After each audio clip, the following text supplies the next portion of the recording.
कोई कहता है जिद्दी, कोई कहता है फितूरी, और कुछ लोग तो ये कहते हैं कि कितना बचपना है, किसी ने कुछ सिखाया नहीं। और इन्हीं लोगों के कहने सुनने में हम हमारे दायरे को समेट लेते हैं, बिना ये जाने कि अगर किसी ने मुझे फितूरी कहा, किसी ने जिद्दी कहा, किसी ने घमंडी कहा, तो हो सकता है उनको मेरे अंदर कुछ दिखा।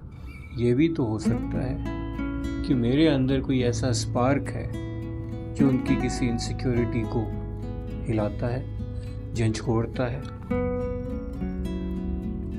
खैर, उनकी छोड़िए, अपनी कहें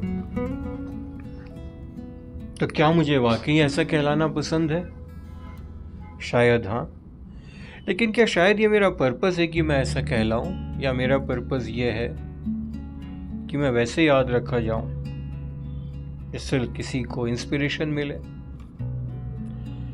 और अगर ऐसा है तो मुझे अपने आप में से निकलना होगा। मैं अपने को समेटता हूं दूसरों की बातों से। मुझे दूसरों की बातें सुनने के लिए अपने को खोलना होगा, बिखेरना होगा, ओपन करना होगा। क्योंकि अगर मुझे कुछ चाहना है, मुझे कुछ पाना है, तो मुझे कुछ छोड़ना पड़ेगा। कईयों ने कहा, कईयों ने सुना, मैंने भी कहा आज आपसे, आप भी सुन रहे हैं मेरे से। फर्क इस बात का है कि आप तभी वो करेंगे जब आपको वो सही समय लगेगा। लेकिन दोस्त, इस बात को ध्यान में रखना, समय किसी का नहीं होता। हमें हमारा समय चुनना पड़ता है।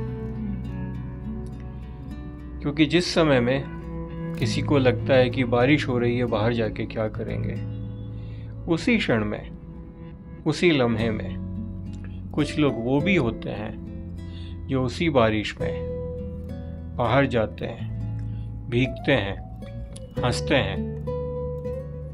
और अगर मैं भीग नहीं सकता तो शायद मैं चाय और पकोड़े तो खा सकता हूं। सिर्फ बारिश को देखना अपने आप को समेटना है। इसीलिए कहता हूं, अपनी जिंदगी को सिर्फ देखने में ना व्यतीत करें, कुछ करिए, अपनी एक दिशा बनाइए।